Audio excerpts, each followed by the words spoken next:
칠흑 같은 어둠 속에서 번쩍이는 담뱃불 덕분에 저는 뒤를 쫓는 그림자들을 발견할 수 있었습니다.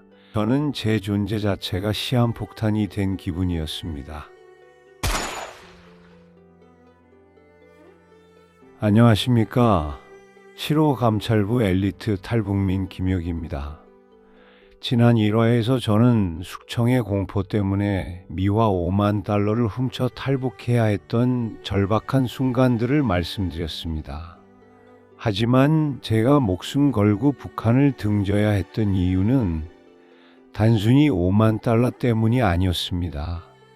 저는 7호 감찰부에서 근무하며 최고 권력층의 비리를 기록한 암호화된 비자금 추적 장부를 관리했습니다. 이 장부는 단순한 회계 기록이 아니었습니다. 수십 년간 이어진 김정은 일가와 그 최측근들의 검은 돈 생태계를 해체할 수 있는 유일한 설계도였습니다. 5만 달러는 그저 탈출 자금이었을 뿐, 저의 진짜 목적은 이 장부를 세상에 폭로하는 것이었습니다. 이 장부에는 김정은 일가 사금고의 운영 실태와 무려 127명에 달하는 고위 간부들의 검은 돈 거래 내역, 그리고 그들이 저지른 잔혹한 인권 유린의 증거까지 담겨 있었습니다. 이 장부를 훔치기로 마음먹은 순간, 저는 이미 배신자를 넘어 체제 전복 기도자로 낙인 찍혔고, 저를 기다리는 것은 북한 체제에 대한 사형 선고와 전 세계를 뒤덮을 듯한 무서운 추격이었습니다. 저는 그 장부를 제 목숨과 바꾼 양심의 대가라고 생각했습니다. 탈북 후 중국에서 저는 잠시도 발을 뻗고 잠들 수 없었습니다. 제가 탈출한 지 24시간도 지나지 않아 국가보위성 소속의 정예 추격조가 이미 저를 쫓아 중국 땅으로 넘어왔다는 사실을 알았기 때문입니다. 그들은 저를 쫓기 위해 북한 내부의 모든 정규 루트와 비공식 루트를 동원했습니다. 저는 제 존재 자체가 시한폭탄이 된 기분이었습니다. 저는 7호 감찰부 엘리트였기에 그들의 추격 방식을 누구보다 잘 알고 있었습니다. 그들은 감시 카메라가 없는 골목길의 모서리에서 멈추어 서서 뒤를 돌아보는 습관, 어둠 속에서 발소리를 지우기 위해 신발 바닥을 질질 끄는 특유의 버릇이 있었습니다. 그 아주 미세한 소리와 움직임, 그리고 칠흑 같은 어둠 속에서 번쩍이는 담뱃불 덕분에 저는 뒤를 쫓는 그림자들을 발견할 수 있었습니다. 그 순간 심장이 멎는 듯 했습니다. 내가 쫓기고 있구나. 내가 죽을 수도 있구나. 저는 모든 이동 수단을 버리고 밤마다 은밀하게 이동했습니다. 음식이 아닌 긴장감으로 연명하는 삶이었습니다. 보위부 요원들은 저를 장부를 가진 배신자로 규정했고, 저를 생포하여 장부를 회수하는 것이 그들의 유일한 목표였습니다. 제가 훔친 돈 5만 달러는 중요하지 않았습니다. 그들이 두려워하는 것은 장부의 정보였습니다. 더욱 충격적인 것은 저를 돕던 브로커가 이미 보위부의 이중첩자였을 가능성이 높았다는 것입니다. 그가 은신처 정보를 흘렸고, 저는 그곳에서 간발의 차로 도망쳐야 했습니다. 숨막히는 추격 끝에 저는 중국 내 깊은 산속 외딴 창고에 숨어들었습니다. 창고의 썩은 냄새는 숙청의 공포 냄새와 같았습니다. 저는 쥐들이 지나다니는 소리에도 추격조가 온 줄 알고 벌떡 일어나 날이 새도록 장총의 소리만 기다렸습니다. 자유를 찾아왔지만 오히려 세상에서 가장 좁고 고독한 감옥에 갇힌 기분이었습니다. 이제 제가 훔친 장부에 기록되어 있던 인민들이 상상조차 할 수 없는 평양 최고 위층의 삶을 폭로하겠습니다. 외부에 알려진 북한 무역총회사 등 대외 무역기관은 사실상 김정은 일가와 소수 간부들의 사금고였습니다.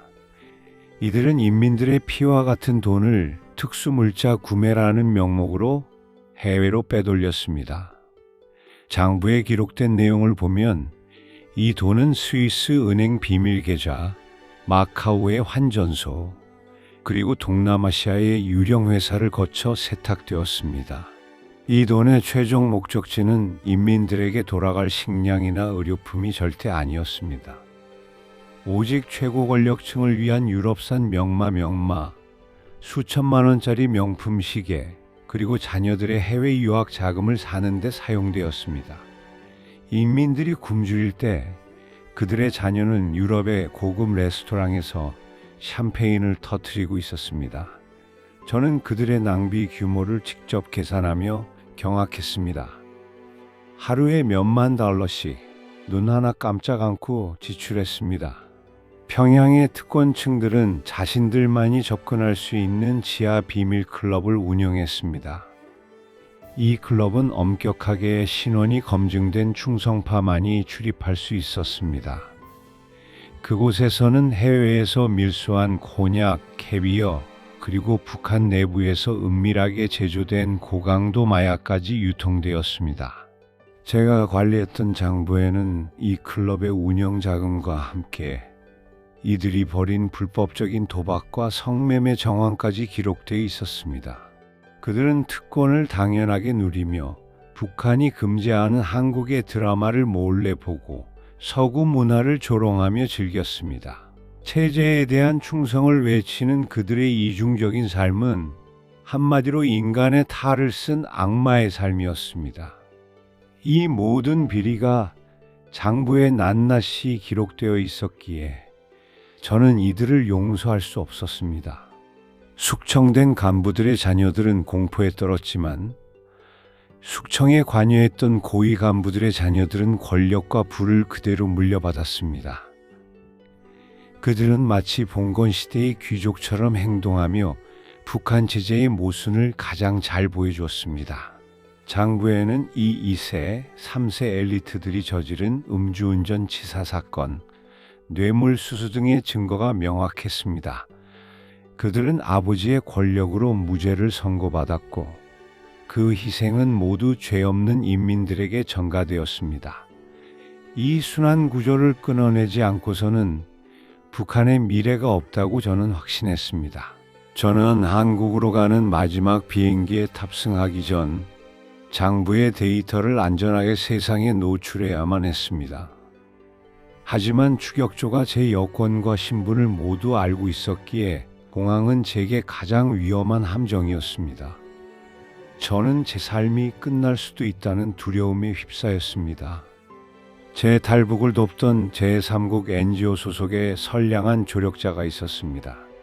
그분은 저와 장부의 존재를 알게 된 후 저에게 당신의 증언이 수많은 북한 주민을 살릴 수 있다고 말하며 저를 돕기로 했습니다. 비행기 탑승 직전 그분은 저를 대신해 공항 CCTV의 시선을 분산시키는 역할을 해주었습니다. 그는 추격조가 인지할 만한 가짜 신호를 흘려 저에게 극히 짧은 10분의 시간을 벌어주었습니다.